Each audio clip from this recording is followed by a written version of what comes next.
That was about $2.5 million event. Really? One weekend? Yeah, one weekend. We do about 8 to 12 of those events a year, and anywhere from 100 to 150,000 people come out to those events across the country. This is honestly one of the scariest things for me that always leaves me up at night. Let's just say you have an event that does $500,000 in revenue, and you've done, say, 90% of that revenue a week before the event. If that event doesn't go off, you're on the hook for that $490,000 to be refunded, but you didn't actually make that money. That money already has a bunch of associated costs with it. Up until you get the event off, you're running in the red.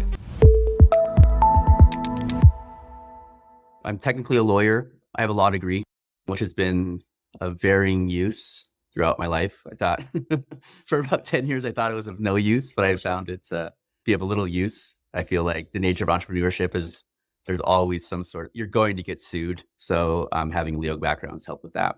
About 7 years ago, I founded a company called Nightlights, which does sky lantern festivals around the country. One of a couple businesses that do it. I was there at the very beginning when we first came up with the idea of doing it in America. It's based around Thai or Chinese sky lanterns, those types of festivals. So I love to talk about that. There's a ton of misunderstandings about it. I think that, and a lot of the misunderstandings get to the heart of entrepreneurship as well, about where people are like, how can you possibly do that without understanding all of the work that goes on to make sure you can keep doing it? The other things I do is I'm involved. We've taken that and then partnered with a large country music festival south of Dallas, and that's been incredibly fun. I own a lime farm in Oaxaca, which has not done well.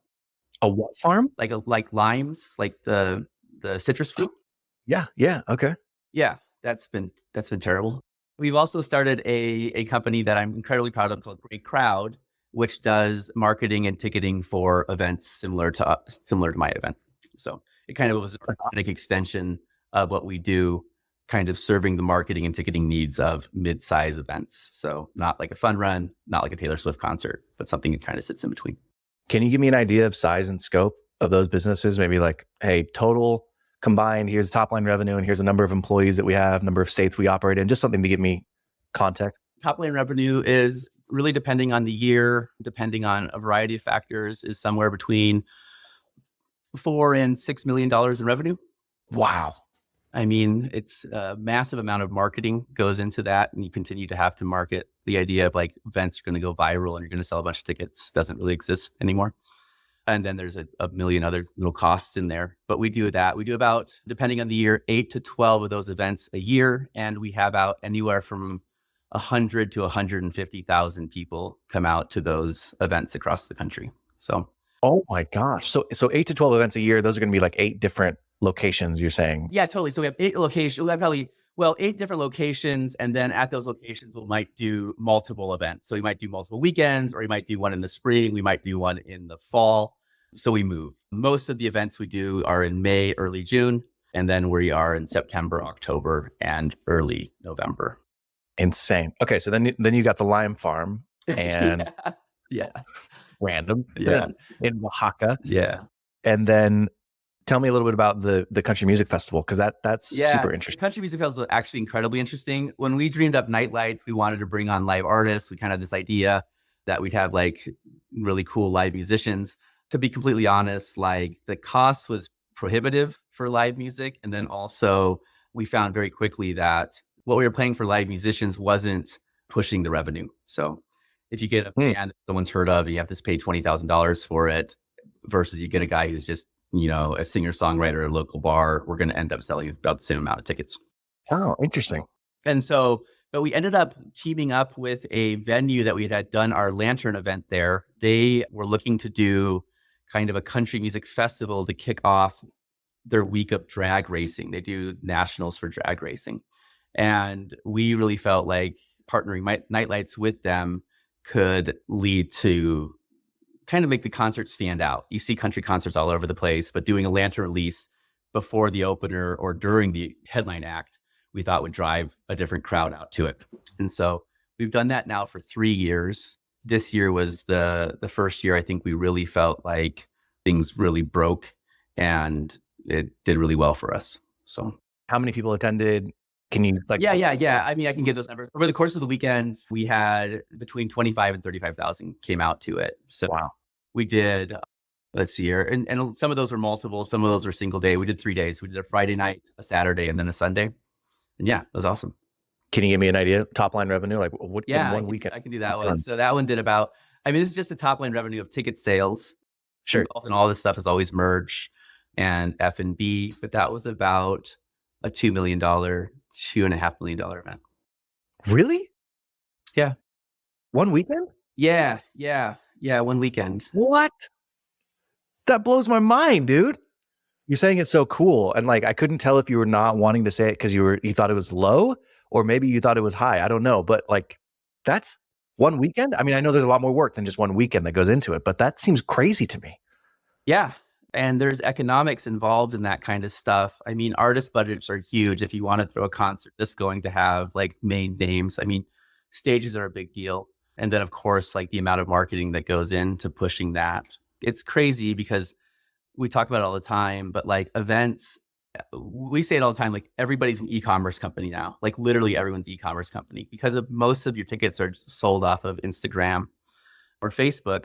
You're competing with every other e-commerce ad that people are seeing on there. And so a large part of our costs are towards ads like that. So that's pretty incredible. And then this new business that you've launched, which sounds like digital marketing for similar events-based businesses. Yeah. So digital marketing and then the ticketing platform for them. We just kind of found very early on that, you know, we're not like a neighborhood fun run, but we're also not like a Taylor Swift concert. And so Ticketmaster isn't going to kind of give us the time of day. They're happy to take your money, but then also like, you know, the next door guy who developed the ticketing platform not going to be able to is robust enough to deal with 100 to 150,000 different orders a year.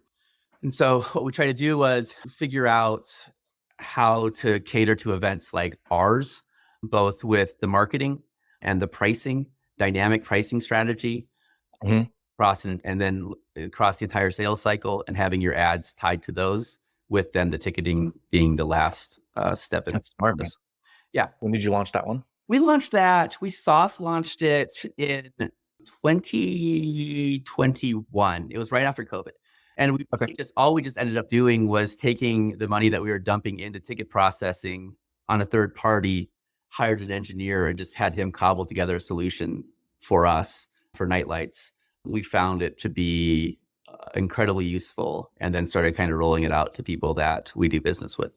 So Spencer, you've got businesses that are essentially doing at least $10 million top line revenue-ish. I'm just doing some back of the envelope math. Okay. Sure.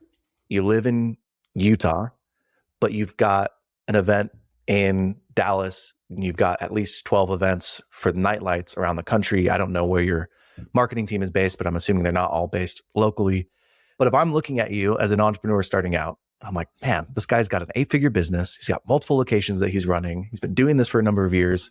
It would be pretty intimidating, right? Like looking at this and thinking, holy crap, how did he do this?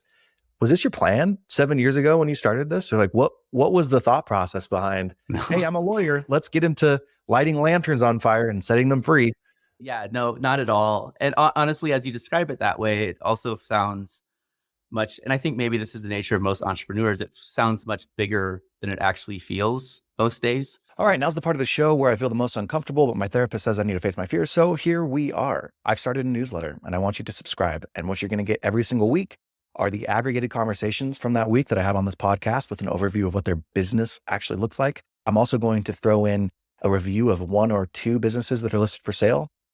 I'll give you my opinion on whether or not the EBITDA multiple is good, or there's customer concentration, or there's red flags or green flags. And then lastly, I'm going to give you one piece of actionable advice every single week on how to buy your first business. So click the link below, subscribe to my newsletter, and let's get back into the show.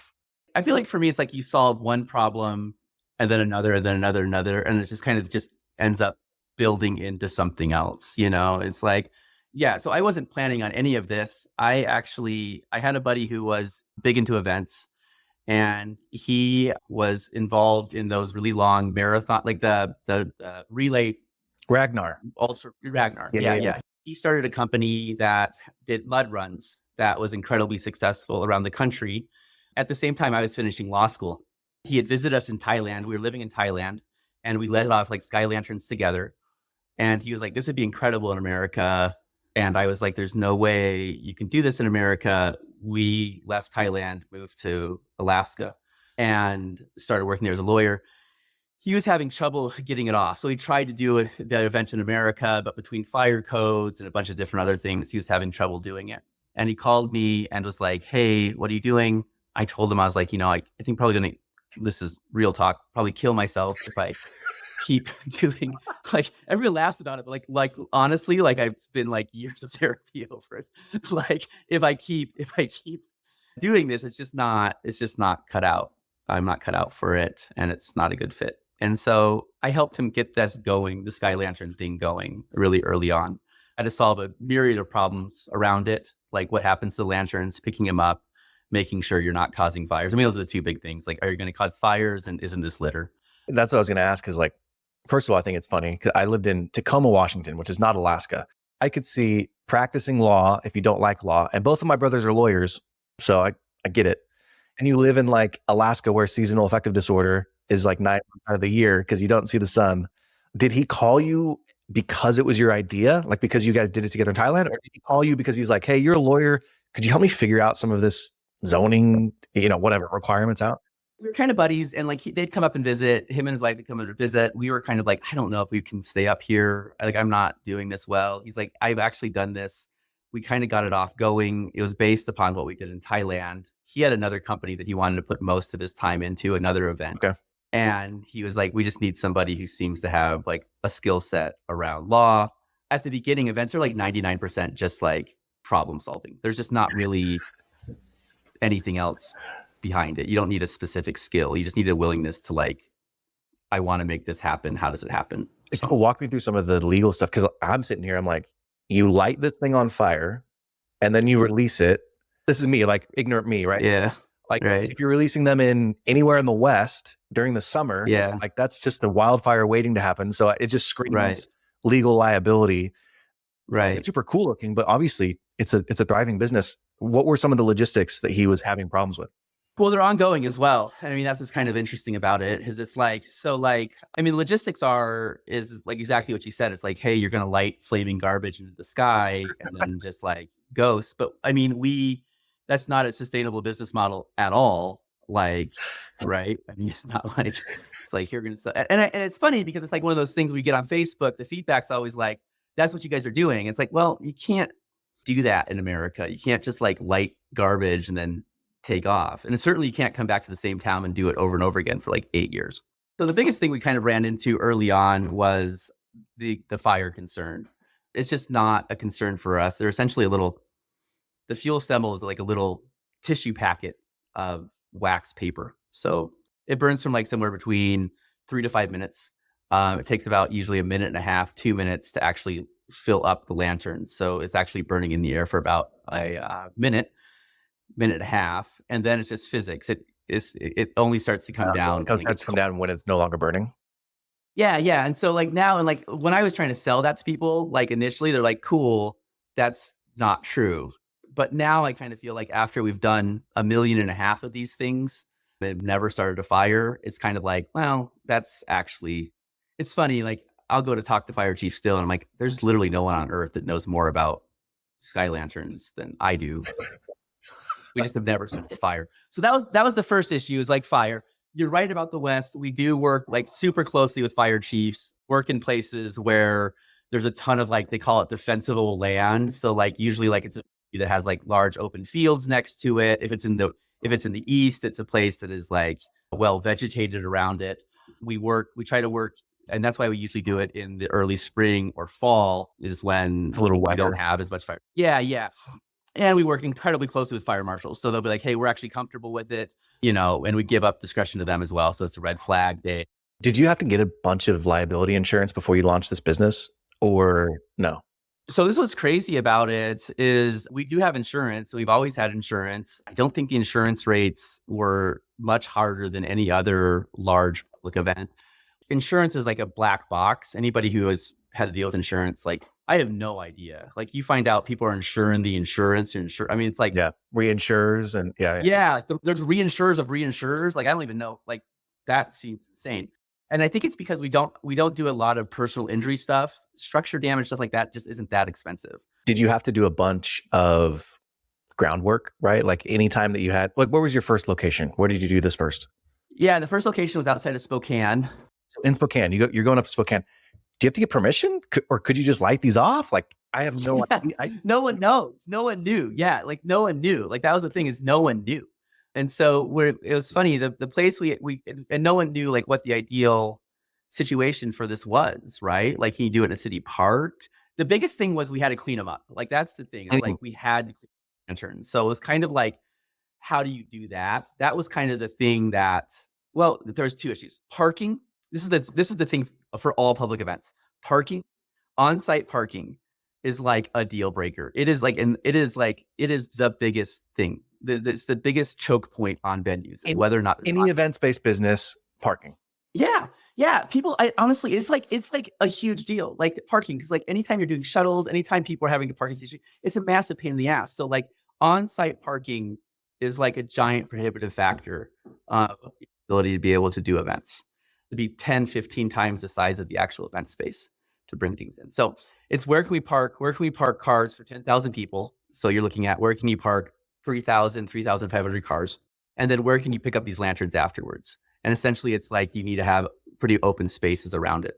The lanterns travel very far. So that's honestly something that's like a huge deal for us as parking lots. Like I cannot stress enough that like that ended up becoming like a massive prohibitive factor. And it's like one of those things that we keep seeing event spaces around the country. Like it's like dudes who just like have a massive parking lot.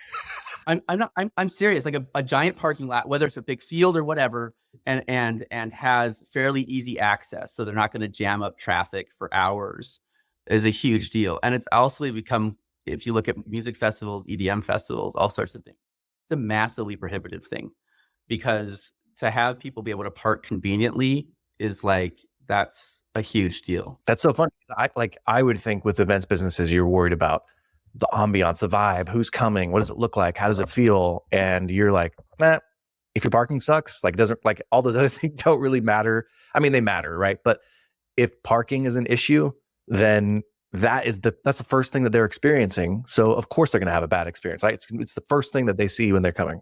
Oh, 100%. Like we talk about like really cohesive experience. So like I kind of feel like your customers start experiencing with you the first time they see your ad, right? So like your ad all the way through to the follow-up email at the end of it should be seen as one cohesive, seamless process.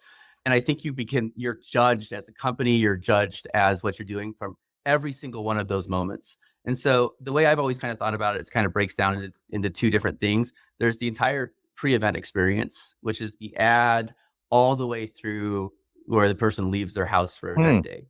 That's the ad. It's the ticket buying process. It's the follow-up emails. It's the text messages. It's every communication with your customer or the attendee until they leave the house that morning. It's the CS side of it. What's CS? Sorry. Like customer service. Okay. So if like, are they able to get questions? But it's their interactions on all your social media platforms. All those things will drive. So a person will be like, I want to go see Sky Lanterns, and they'll go do it. And depending on how good that interaction is, I think contributes to how excited the person is to come out to your event. And if you're screwing those things up on the front end, you're going to end up with people that are coming out and doing it, but they're already disgruntled. It's the weirdest thing about events, is that people like can already be like, well, I want to do this, but I have a bad attitude about it. It's wild. Once you have them at the event, the venue, that's a whole different thing. And you're 100% right with parking. Like we've seen it happen all the time. Like if there's bad traffic coming into the event, the entire vibe of the event for the first 2 or 3 hours is affected by that. Like people having to wait in their car for 40 minutes, an hour and a half in a traffic jam. Those people, once they come into the gates, are in a different mindset than if that stuff goes seamlessly. So yeah, it's wild, but the traffic and parking is like a huge part of events. Why was Spokane your first event? So we found really early on that the best place to do this is racetracks. Like one of the best places to do it. So like it's changing now in the last 10 years, but they're usually in fairly rural places. They're usually surrounded by pretty open land. Kind of think about like, a county racetrack, or like I don't mean horse racing track. I mean like a car racing track. Because they're loud, right? Like it's like, hey, nobody wants their house. Yeah. So like 40, 50 years ago, they built them out in the middle of nowhere because they're loud and nobody really wants to develop around them. Yeah. And so you don't have like big developments around them. So it's usually like horse pasture. In the West, there's a lot of places that sit right on BLM land. Yep. And so, yeah, they're loud. And they also have parking lots because racing was huge in America like 30, 40 years ago. So a lot of these guys would bring in 20,000 people and they built parking lots for 20,000 people in the 70s. Your friend calls you up and he's like, hey, I'm trying to figure out how to launch this. I want to do this thing. You're not happy in Alaska. And you're like, yeah, man, let's roll. And the first thing you start doing is like, you know what? I think racetracks are probably where we should build this business around. Like, how did that kind of roll out? Yeah, it didn't go that way at first. It was just kind of like throwing whatever at the wall, thinking like, okay, well, we can't do it in a city, like you can't do it in city parks, because it really, the factor was we have to clean up these lanterns. And so if you're doing it like right next to a neighborhood, it's like, how are you going to go clean those up? So it's kind of started looking at like, so you have to like literally go and pick up every lantern? We do incredibly well with it. Yeah, we pick up. You have 25,000 people come to an event. You're picking up 25,000 lanterns?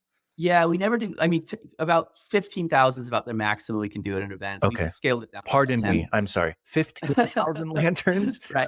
Like, yeah, it's crazy. We pick them all up, and it's especially easy in the West where it's kind of open fields. It's easy in Texas. The East Coast is a little harder because there's trees, but we will do several rounds as they get blown out over the course of like the week or 2 weeks that they come down.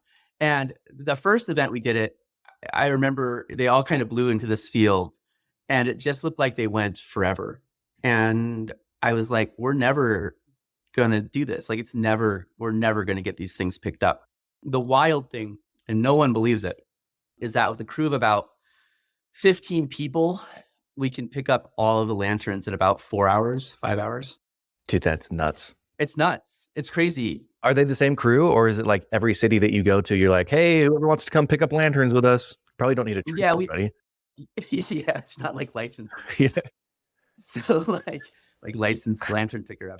We have a crew of anywhere from 7 to 10 people that are full-time employed at other jobs who come out and run our events. So think like a ticket manager, a parking lot manager, a stage manager, infield manager. And then we, depending on the size of the event, we work with either nonprofits, local sports teams, club teams who want to do fundraisers. And those are the people that then staff most of the things. How much does it typically cost for something? Like, let's say I wanted to take myself and the 5 members of my family, right? My wife, my 4 kids. How much does it cost me to go? Is it a different cost if I just want to see it versus if I actually want to set off a lantern? Yeah, we only do, you have to come in and do the whole thing. So there's no just like looking at it. You actually have to come in. So, and that's kind of one of the things that we've done really well is we structure our ticket pricing differently depending in the country. And then also depending in the sales cycle. So if you bought tickets, say a year before our event on Black Friday, your tickets would end up being about 50% less than if you bought it a week ahead of time. But we kind of go for an average ticket price on an event. So like if you came down to Salt Lake and did ours, it would be about, I think our average ticket price over the cost of the entire sales cycle is somewhere between $35 and $40 a person. So I get that you have to have lantern picker-uppers, licensed lantern picker-uppers. Yes. What does the back end look like? What's the rest of your team that's probably full-time throughout the rest of the year? What does that look like?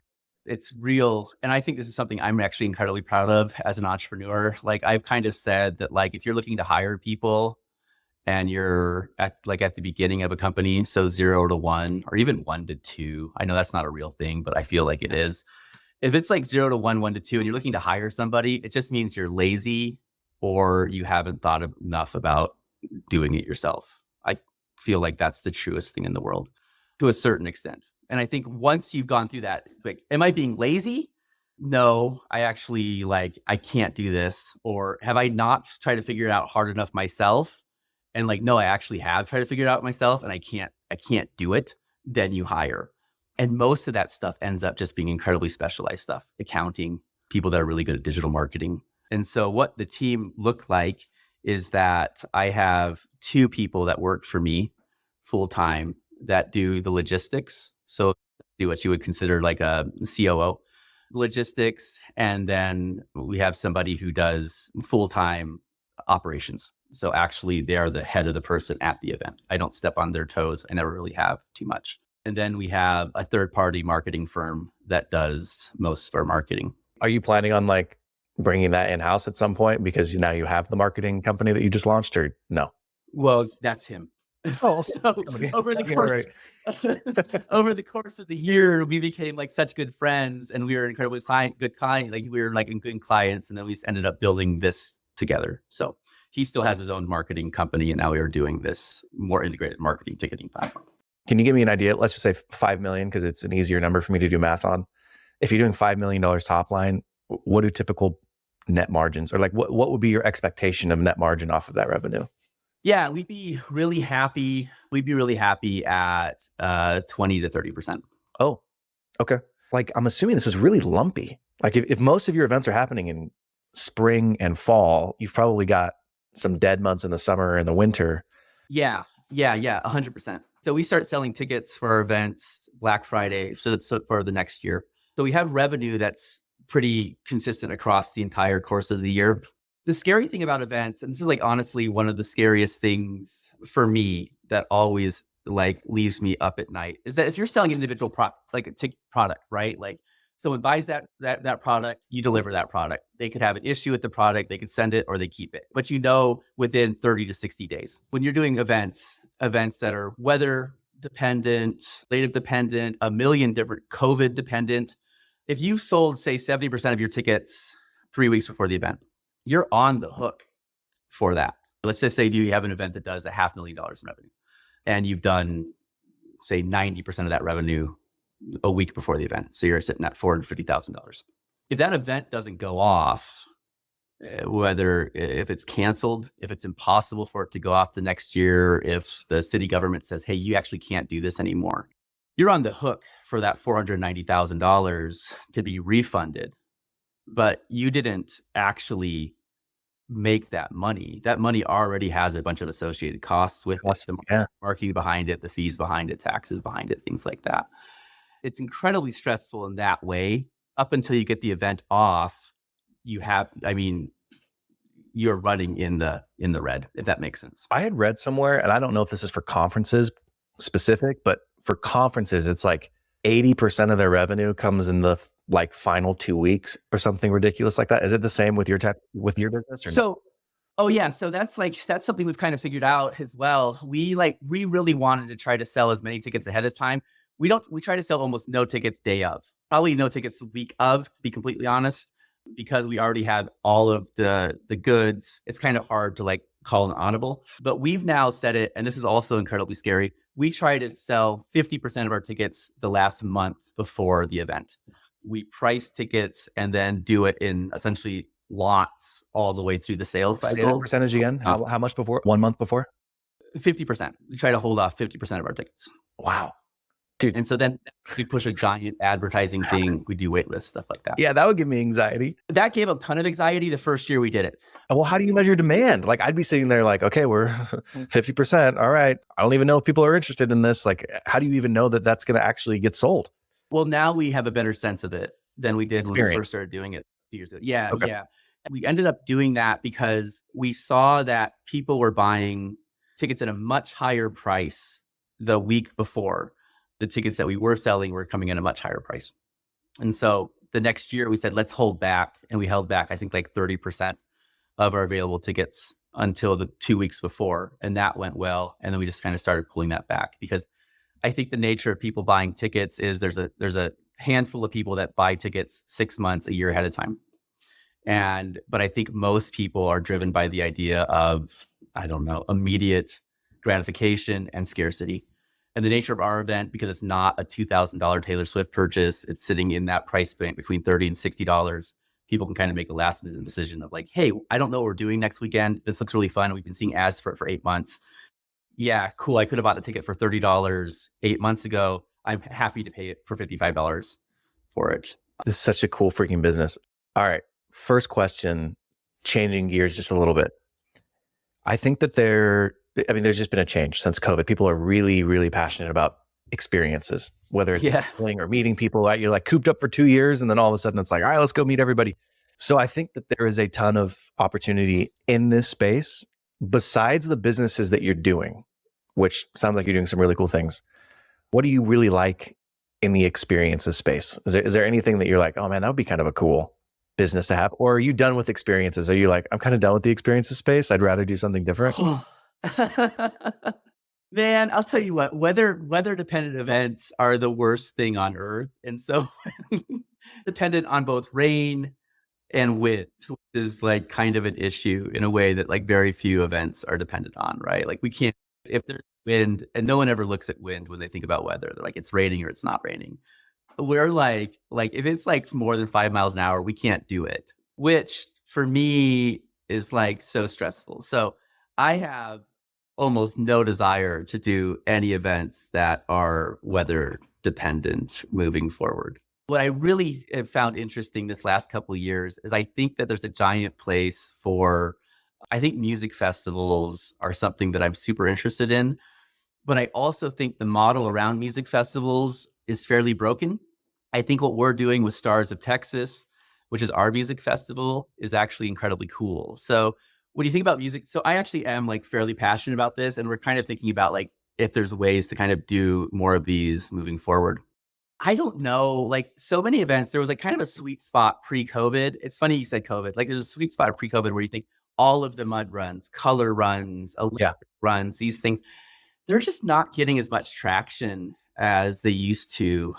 And I kind of keep thinking like, where are people going? And it kind of feels like it's music festivals. So you think of music festivals like 800 different bands, you got like 3 different stages, and then you have the artist-driven crosses are huge. I think what people are looking for when they come to a music festival is more like coming out, there's live music, they can see it, but then having really cool events going on during it. You kind of see it with EDM shows.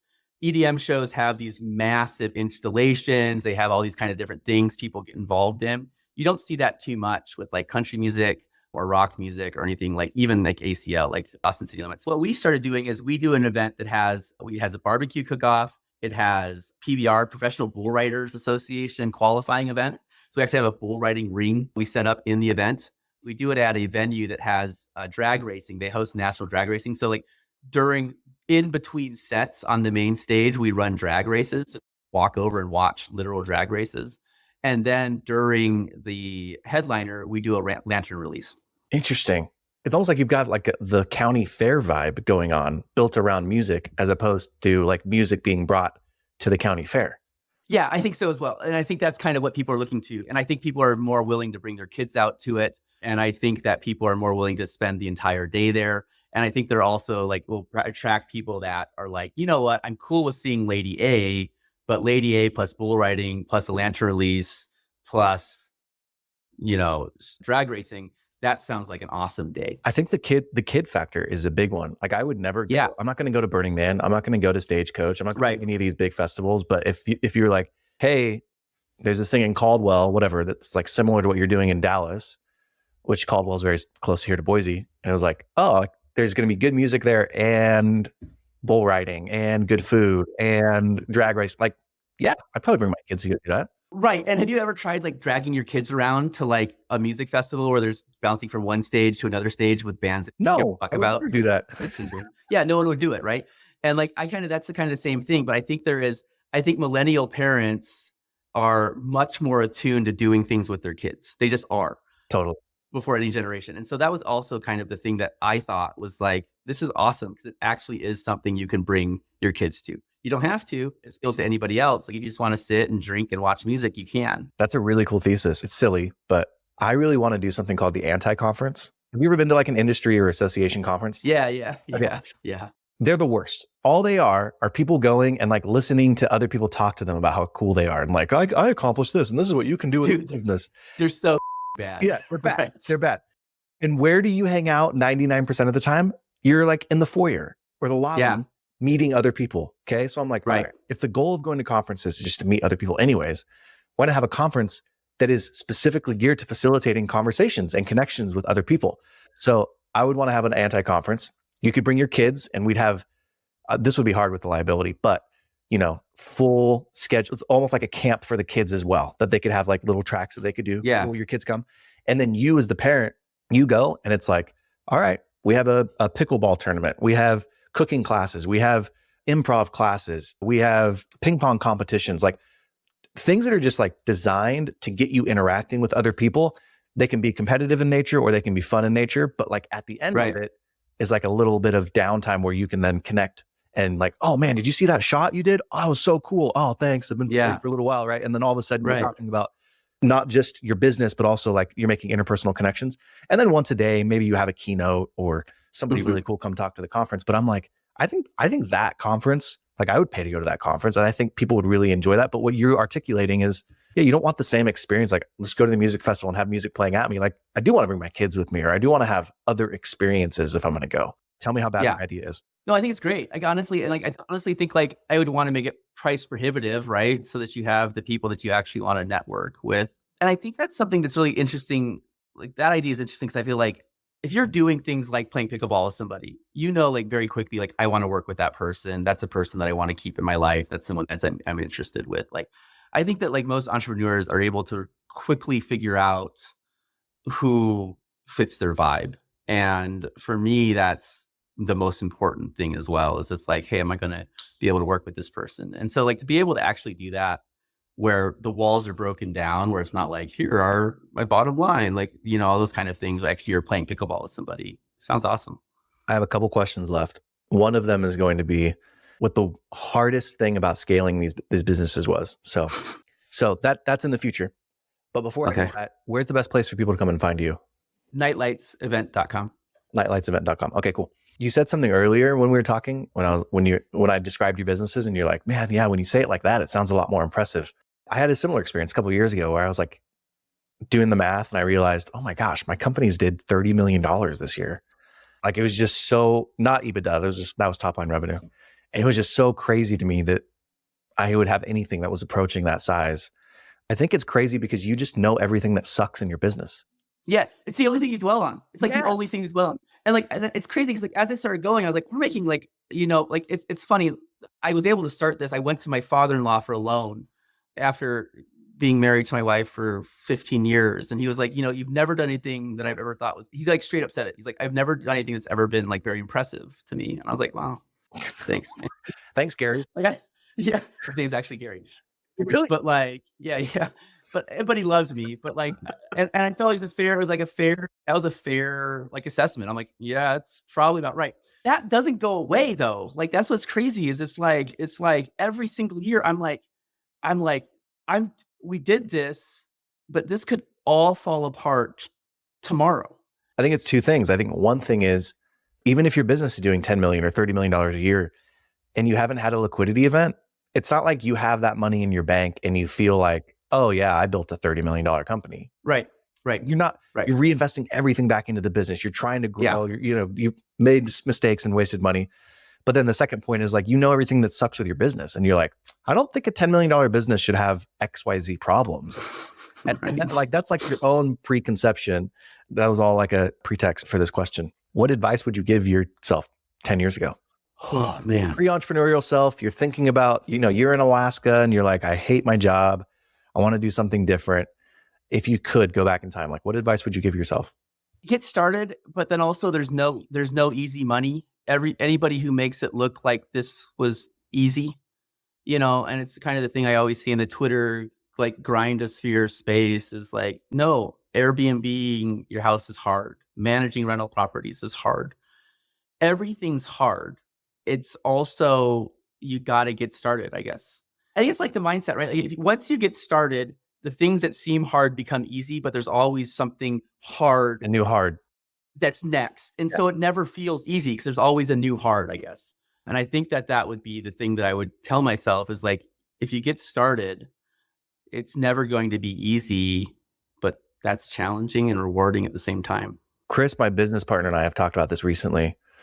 We get a lot of people who are asking us for advice. And I'm like, dude, if you like really knew who we were, you would not be asking me for advice on stuff, right? Like it's just, that's everybody, right? Like that's what I'm like, I don't have any wisdom on it. I'm just like, I don't know, like, don't do things that you know are illegal. Like, I really don't like. But that your point is where we come back to is like, just get started.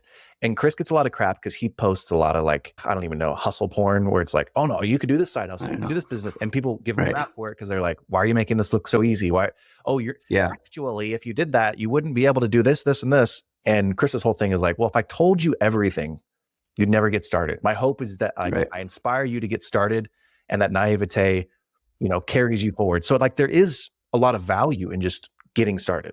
You know what it is? I guess it's get started and keep showing up. Because I feel like that there is like, I mean, there are so many days where I don't even want to show up anymore, where I'm just like, God damn it. Like this is like, you solve a problem and then it's another problem. And you're like, shit, this is a bigger problem than the last problem. And in my head, I think, well, there's going to be a day where there's no more problems, which I hope, like, I think that's going to be the case eventually, right? You do a liquidity or whatever.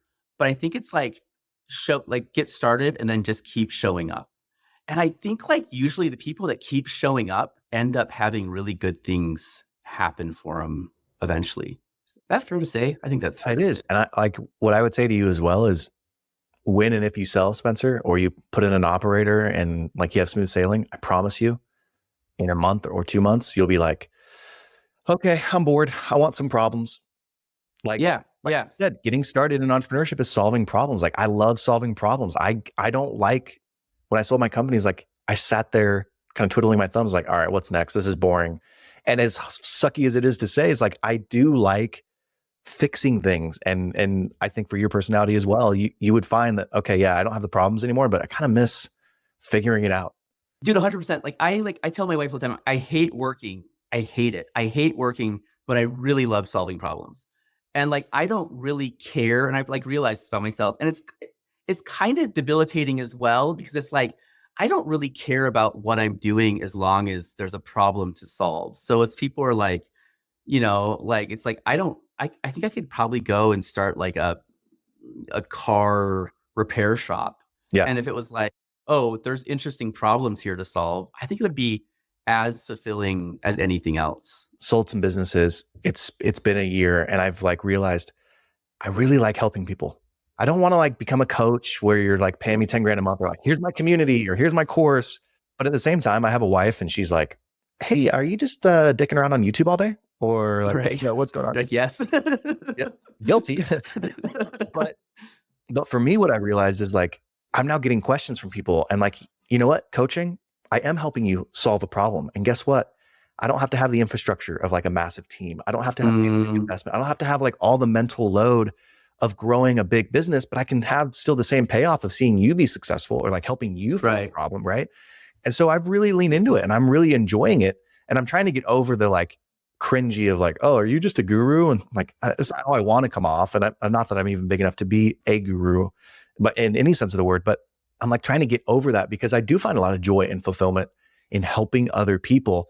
And I don't want to jump back in to operations. I've had many opportunities from private equity funds or other individuals who are like, hey, I'll back you. And I'm like, yeah, I don't have any interest in that. I just don't.